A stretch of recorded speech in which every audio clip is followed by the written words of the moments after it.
নমস্কাৰ বন্ধুসকল, আপোনালোক সকলোকে মোৰ চেনেললৈ স্বাগতম জনালোঁ, য'ত আমি অতি সহজভাৱে অসমীয়া ভাষাত শিকিম।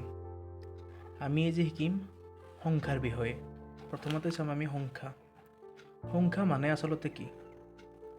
আমি দেখিব পাইছোঁ যে সংখ্যা মানে হৈছে যাক আমি গণনা, মাপ আৰু হিচাপ কৰিবলৈ ব্যৱহাৰ কৰোঁ। উদাহৰণ হিচাপে আমি চাব পাৰিম 1, 2, 3, 4 এইবোৰ হ'ল সংখ্যা। তাৰপিছত আমি চাম সংখ্যাৰ প্ৰকাৰ। প্ৰথমতে 1 নম্বৰত চাম আমি স্বাভাৱিক সংখ্যা। স্বাভাৱিক সংখ্যা হ'ল সেইবোৰ সংখ্যা যিবোৰ সংখ্যা গণনা কৰিবলৈ আমি ব্যৱহাৰ কৰোঁ। উদাহৰণস্বৰূপে 1, 2, 3, 4 এইবোৰ হ'ল স্বাভাৱিক সংখ্যা। তাৰপিছত আমি চাম পূৰ্ণ সংখ্যা। পূৰ্ণ সংখ্যা মানে হ'ল শূন্য আৰু স্বাভাৱিক সংখ্যাৰ থোপটোক একেলগে পূৰ্ণ সংখ্যা বুলি জনা যায়। অৰ্থাৎ য'ত স্বাভাৱিক সংখ্যাও থাকে আৰু শূন্যও থাকে, সিহঁতক একেলগে আমি পূৰ্ণ সংখ্যা বুলি জানো। পূৰ্ণ সংখ্যাৰ উদাহৰণ চালে আমি গম পাম 0ৰ পৰা আৰম্ভ হয় 0, 1, 2, 3। তাৰপিছত চাম আমি অখণ্ড সংখ্যা। অখণ্ড সংখ্যা আচলতে ধনাত্মক সংখ্যা আৰু ঋণাত্মক সংখ্যাৰ লগতে শূন্যৰ থোপ। অৰ্থাৎ য'ত ধনাত্মক সংখ্যাও থাকিব, ঋণাত্মক সংখ্যাও থাকিব আৰু শূন্য থাকিব, সেই থোপটোকে আমি একেলগে অখণ্ড সংখ্যা বুলি জানো। অৰ্থাৎ ধনাত্মক সংখ্যা মানে হ'ল 0ৰ পৰা সোঁফালে থকা সংখ্যা আৰু ঋণাত্মক সংখ্যা মানে হ'ল 0ৰ পৰা সংখ্যা ৰেখাত বাওঁফালে থকা সংখ্যা।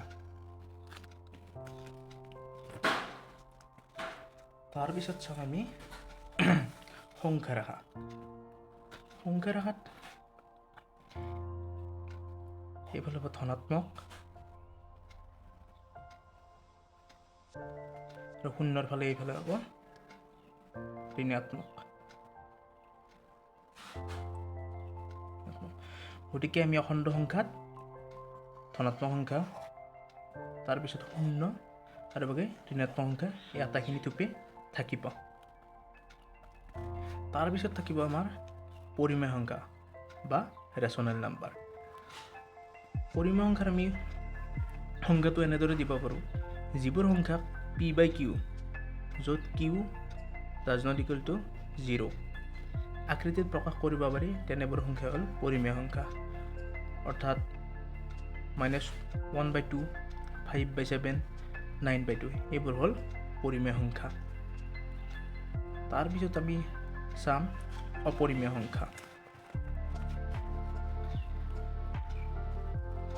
বা ইৰেচনেল নাম্বাৰ।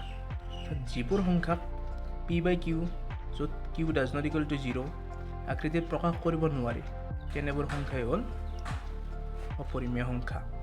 অৰ্থাৎ √2, √3, পাই। এতিয়া আমাৰ মনতে কুৱেশ্যন আহিব যে √2টো কিয় অপৰিমেয় সংখ্যা, পৰিমেয় সংখ্যা কিয় নহয়?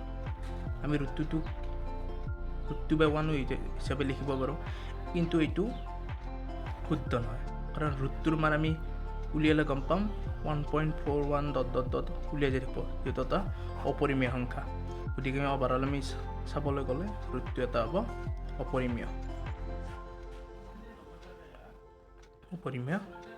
সংখ্যা।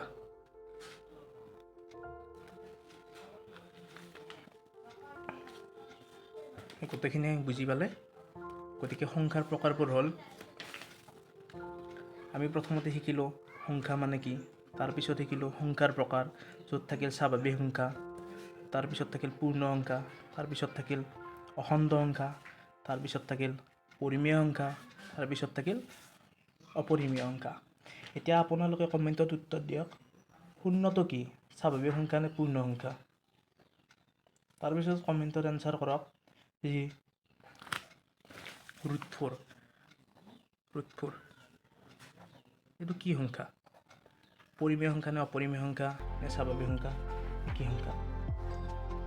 গতিকে ভিডিঅ'টো যদি ভাল লাগিল লাইক কৰিব, শ্বেয়াৰ কৰিব আৰু ছাবস্ক্ৰাইব কৰি দিব। ধন্যবাদ।